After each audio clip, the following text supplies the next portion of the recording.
Primero el reino, de Yosanán Alves, capítulo 7, No me parece justo. Mi verdadero bien está en otro mundo, y mi único tesoro verdadero es Cristo. Lewis. Cuanto más esclavo de Cristo soy, más libre me siento. Agustín de Hipona. Imagino que quedó un punto pendiente en el último capítulo. Vimos que, al entregar las 2 monedas, la viuda estaba entregando todo lo que poseía, todo su sustento. Eso no me parece justo. En el caso de la historia de la viuda, ¿no podría haber dicho Jesús, ella lo entregó todo, pero no había necesidad, la mitad habría sido más que suficiente? Sin embargo, Jesús no la felicitó por entregar la mitad, sino por entregar todo. La pregunta por responder es, ¿por qué Dios quiere todo? Vimos en los capítulos iniciales que todo está interconectado con nuestra vida espiritual. Todo lo que no esté en manos de Dios puede volverse destructivo. Los griegos y los romanos conocían bien esta realidad, porque para ellos todo podía convertirse en un dios. Por esta razón crearon a Hefesto, el dios del trabajo, Mamón, el dios del dinero, y Meros, el dios del sexo, Afrodita, la diosa de la belleza.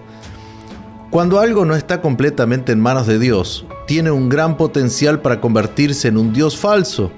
Debemos admitir que, como seres humanos, somos adictos a dioses falsos. Por ejemplo, el trabajo es una bendición, pero cuando se convierte en la única y principal prioridad, se vuelve como el dios Hefesto en nuestra vida.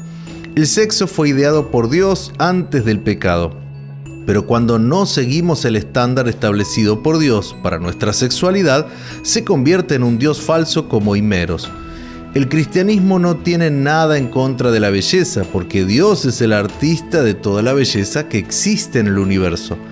Pero cuando la búsqueda de la belleza se convierte en la prioridad y el principal objetivo de la vida se vuelve como la falsa diosa Afrodita, cualquiera de estos dioses falsos puede destruir nuestra vida espiritual. En Romanos 1:25, Pablo habla del intento del ser humano por sustituir la adoración al único y verdadero Dios por la adoración a creaciones y criaturas. Cambiaron la verdad acerca de Dios por una mentira y así rindieron culto y sirvieron a las cosas que Dios creó, pero no al Creador mismo, quien es digno de eterna alabanza. Amén. Pablo dice que este tipo de adoración se basa en una mentira que nunca hará realmente felices a los seres humanos. Él llama necios a los que manifiestan este tipo de actitud. Entiende, es ser necio querer encontrar la verdadera felicidad en las cosas y en las personas.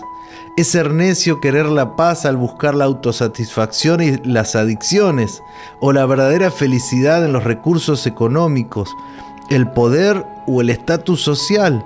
Solo en Dios somos plenamente felices. Desafortunadamente, la mayoría de las veces tomamos el camino opuesto a la felicidad que nos ofrece Dios. Como dijo Lewis, la historia de la humanidad es la larga y terrible historia del hombre que trata de encontrar a alguien que no sea Dios para hacerlo feliz. La Biblia presenta varias historias que nos muestran cuán destructivos son los dioses falsos. Si quieres entender cuán destructivo es el sexo del dios falso, simplemente estudia la historia de Sansón. Si quieres entender cuán destructivo es el falso dios del orgullo, lee la historia de Salomón. Si quieres entender cuán terrible es la envidia del dios falso, lee la historia de Anás y Caifás. La Biblia también nos presenta historias extraordinarias de personas que, con la ayuda de Dios, vencieron a dioses falsos. José venció al dios del sexo, Zaqueo venció al dios de la codicia, David venció al dios de la venganza. Mi madre solía decir que hay 2 formas de aprender en la vida. Una es rompiéndose la cara y la otra es ver dónde alguien se rompió la cara y evitar ese camino. Tenemos varios ejemplos bíblicos de personas que se han equivocado con los dioses falsos y otros que han vencido a los dioses falsos. Necesitamos decidir qué camino seguiremos y cómo aprenderemos. Rendirse a dioses falsos puede traer placeres momentáneos, pero solo la entrega completa al Dios verdadero puede traer felicidad. El gran tema es que el ser humano confunde placer con felicidad. La gente busca placeres pensando que encontrará la felicidad, y eso es imposible. La felicidad es lo que recibimos cuando nos entregamos completamente a Dios. El placer, por otro lado, es el resultado momentáneo de la interrupción del vacío. Comprendamos mejor la idea de placer y felicidad. Una persona se siente muy vacía y al buscar llenar ese vacío, busca placer en una adicción. Por poco tiempo la sensación de vacío desaparece y ella lo interpreta como felicidad. Pero cuando la adicción desaparece, vuelve a sentirse vacía. Luego busca la adicción nuevamente para llenar la sensación de vacío que ha regresado. De hecho, el vacío nunca se fue, solo fue interrumpido por unos momentos. Pero eso mismo, la gente busca la promiscuidad, el entretenimiento, la glotonería y el consumismo, entre otros. Y con cada nueva búsqueda de placeres momentáneos aumenta la insatisfacción y la dosis de placer necesaria para llenarla se hace más grande, generando un ciclo destructivo.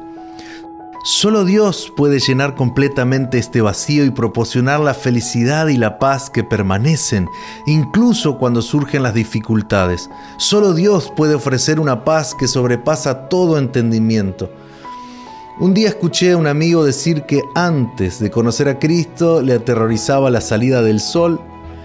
Me explicó que era en ese momento, cuando regresaba de la discoteca y se daba cuenta del terrible vacío que lo esperaba. Sin embargo, ahora al participar en un culto a la madrugada, por primera vez no tuvo miedo de la salida del sol, porque cuando regresó a casa, la alegría de la presencia de Cristo lo llenaba por completo.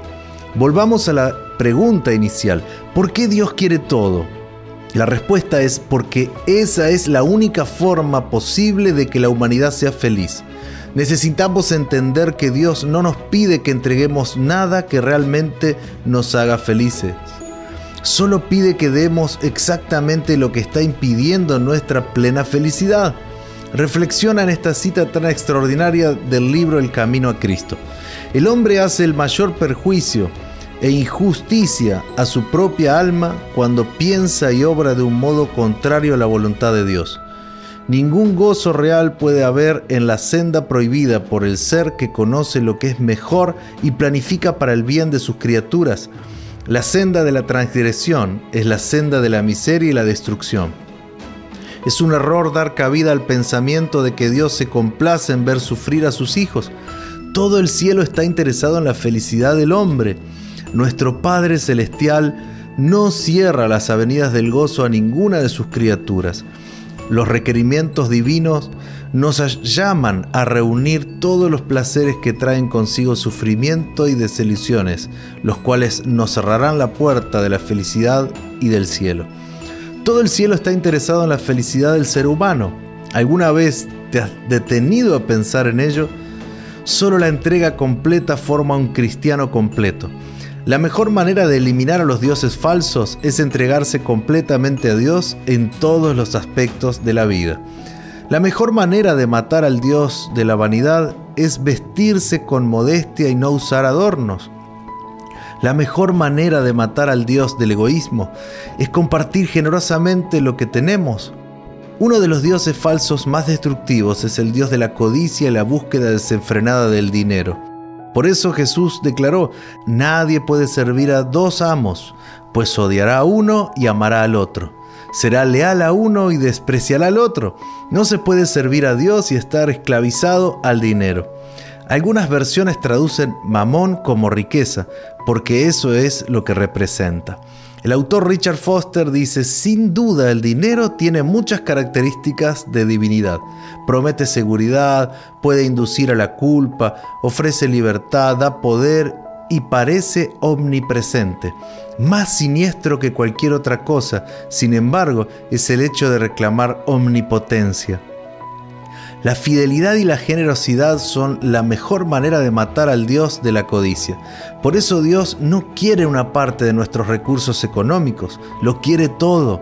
Puede que te estés diciendo: pastor, pero ¿no dice la Biblia que solo Dios quiere diezmos y ofrendas? La respuesta es no. No hay un solo versículo en toda la Biblia que Dios solo requiere diezmos y ofrendas. Dios siempre quiso todo.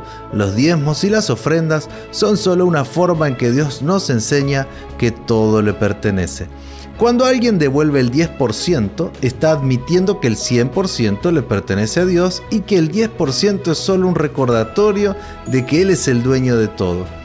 Si aprendiste que cuando recibes 100 solo necesitas devolver el diezmo y tal vez el 10 de ofrenda y que los 80 restantes te pertenecen, debo decir que aprendiste mal. Cuando recibo 100, los 100 pertenecen a Dios y Dios quiere los 100. Cuando llevo el 10% de los diezmos y las ofrendas a la iglesia, necesito decir: Señor, lo que queda en mis manos sigue siendo tuyo. ¿Cómo debo usarlo? ¿En qué debería invertir? Por lo tanto, los diezmos y las ofrendas se convierten en la línea de partida de la fidelidad y no en la línea de llegada. Debido a esta falta de comprensión, muchos compran lo que no necesitan y gastan lo que no pueden. Cuando aprendemos que todo pertenece a Dios y lo más importante, cuando vivimos esta realidad, nuestra vida financiera glorificará a Dios y encontraremos el equilibrio.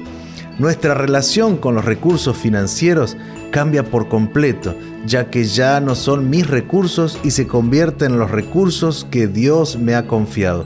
La pregunta que se debe hacer no es ¿cuánto de mi dinero debo darle a Dios?, sino ¿cuánto del dinero de Dios debo guardar? Un día el predicador John Wesley recibió la noticia de que su casa había sido destruida por un incendio. La gente esperaba ver preocupación y desesperación en su rostro. En cambio respondió con calma: mi casa no se quemó, la casa del Señor se ha quemado. Una responsabilidad menos para mí. Es liberador y desafiante la percepción de que todo pertenece a Dios y debo entregarlo todo a su cuidado. Dado que todo es suyo, debo confiar en que Él guiará todos los aspectos de mi vida financiera, incluso cuando haya momentos de escasez, desempleo o disminución de ingresos. En este punto, quiero invitarlos a tomar la decisión de entregar todo al cuidado y la dirección de Dios, sin reservas. Pídele en oración que te ayude a matar los dioses falsos que controlan los diversos aspectos de tu vida.